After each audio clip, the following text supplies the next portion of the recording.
ഈന്തപ്പനയുടെ കുരു മുളപ്പിച്ചതാണ്. സാധാ നമ്മൾ തിന്നാനൊക്കെ വാങ്ങിച്ച ചെറിയ പാക്കറ്റൊക്കെ ഉണ്ടല്ലോ, വലിയ വില കൂടിയൊന്നുമല്ല. ഒരു 50 രൂപ, 40 രൂപ, 50 രൂപ അങ്ങനെയൊക്കെ വില വരുന്നതാണ്. അങ്ങനെ വില വരുന്നതാണ് ഓർമ്മ കിട്ടും. അങ്ങനെയുള്ള പാക്കറ്റ് ഇവിടെ അടുത്തൊക്കെ ഉണ്ടായിരുന്നതാണ്, കടയിൽ നിന്ന് വാങ്ങിച്ചത്. അതിൻ്റെ കുരുവിനെ കൊണ്ടുവന്നു പലയിടത്തായിട്ട് പാകി. വെയിൽ കുറഞ്ഞിടത്ത് പാകി നോക്കി, വെയിലുള്ളിടത്ത് പാകി നോക്കി, പോളിത്തീൻ കവറിൽ പാകി നോക്കി. ഏത് രീതിയിൽ പാകിയിട്ട് ഇത് നശിച്ചു പോവുകയാണ് പതിവ്. 2 ഇല കൂടുതൽ വന്നില്ല. ഇപ്പോൾ നിലവിൽ 2 ഇല വന്നു നിന്നേക്കുന്നത് നമ്മുടെ അടുത്ത് എവിടെയെങ്കിലും കൊണ്ട് നട്ടാലും വെയിൽ തൂച്ച് നോക്കിയിട്ട് പോലും ഒന്നും സാധ്യമല്ല. ഇത് സാധാരണ ചെയ്യേണ്ടുന്നത്, ഇപ്പോഴും കണ്ട ഇതിനകത്തൊരു 6-7 ഇലയോളം വന്നു. അത്യാവശ്യം തരക്കേടില്ലാത്ത വിധത്തിൽ ഒരു ആത്മവിശ്വാസം നൽകത്തക്ക വിധത്തിലേക്കുള്ള ചെറിയ വണ്ണവും വന്നിട്ടുണ്ട്. പിന്നെ ഇതെങ്ങനെ ചെയ്യാമെന്ന് വെച്ച് കഴിഞ്ഞാൽ, ഇതിന് വെള്ളവും വേണം, വെയിലും വേണം.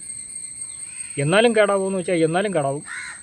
അതിന് വേറെ കാരണമുണ്ട്. ഈ മഴ ഇല്ലാത്ത സമയം നോക്കിയിട്ട് നമ്മൾ വെള്ളം അടിയിൽ ഒരു പോളിത്തീൻ ബാഗിൽ കുരു പാകിയിട്ട് ആ പോളിത്തീൻ ബാഗിന് ഒരു വെള്ളമുള്ള ഒരു ചരുവോ എന്തെങ്കിലും ഒരെണ്ണത്തിനകത്ത് അതിൻ്റെ ഒരു കാൽഭാഗം വെള്ളം നിൽക്കത്തക്ക രീതിയിൽ, പോളിത്തീൻ ബാഗിൻ്റെ കാൽഭാഗം വെള്ളം നിൽക്കത്തക്ക രീതിയിൽ അതിനകത്ത് ഇറക്കി വയ്ക്കുക പോളിത്തീൻ ബാഗ്. എന്നിട്ട് അതിൻ്റെ മണ്ടയിൽ കുരു പാകി വയ്ക്കുക. ഇത് കുരു കുറച്ച് ദിവസത്തിനുള്ളിൽ കുരു മുളയ്ക്കും. മുളച്ച് കഴിഞ്ഞാൽ അതിൻ്റെ അടിയിൽ വെള്ളം കുറയുന്നുണ്ടോ എന്ന് നോക്കുക. കുറയുന്നുണ്ടെങ്കിൽ വെള്ളം ഒഴിച്ചു കൊടുക്കുക. പിന്നെ വെക്കേണ്ടുന്നത് ഒരു വെയിലില്ലേ, നല്ല ചൂട് കിട്ടുന്ന സ്ഥലത്ത് വയ്ക്കണം. അതിനാവശ്യമുള്ള വെള്ളം അത് സ്വീകരിച്ചോളൂ. അടിയിൽ വെള്ളം ഉള്ളതുകൊണ്ട്. അപ്പോൾ നമ്മൾ വെള്ളം ഇല്ലല്ലോ എന്ന് വിചാരിക്കേണ്ട ആവശ്യമില്ല. പിന്നെ ഇത് കഴിഞ്ഞാൽ തന്നെ ഇതിന് രക്ഷപ്പെടാൻ പറ്റുമെന്ന് വെച്ച് കഴിഞ്ഞാൽ ഇത് രക്ഷപ്പെടത്തില്ല. കാരണം എന്നാന്ന് വെച്ച് കഴിഞ്ഞാൽ താണ്ടെ ഇത് കണ്ടോ,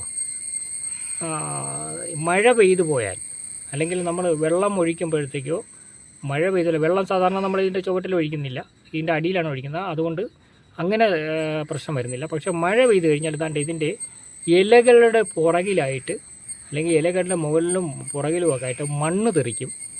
മണ്ണ് തെറിച്ച് ഉണങ്ങിക്കഴിഞ്ഞാൽ താണ്ട ഈ കറുത്ത പാടുകൾ കണ്ടോ, ആ മണ്ണിരിക്കുന്ന ഭാഗങ്ങളിലൊക്കെ കറുത്ത പാടുകളായിട്ട്, ഇത് ഞാൻ കഴുകിയതാണ്, കഴുകിയതിന് ശേഷം തെറിച്ചേക്കുന്നതാണ്.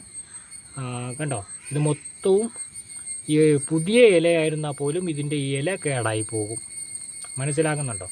ഇങ്ങനെയാണ് ഈന്തപ്പനയുടെ പ്രശ്നം. ഒന്ന്, മണ്ണ് ഇതിൻ്റെ ഇലകളിൽ പറ്റി ഉണങ്ങരുത്. മറ്റൊരെണ്ണം, ഇതിനകത്ത് വെയിൽ വേണം.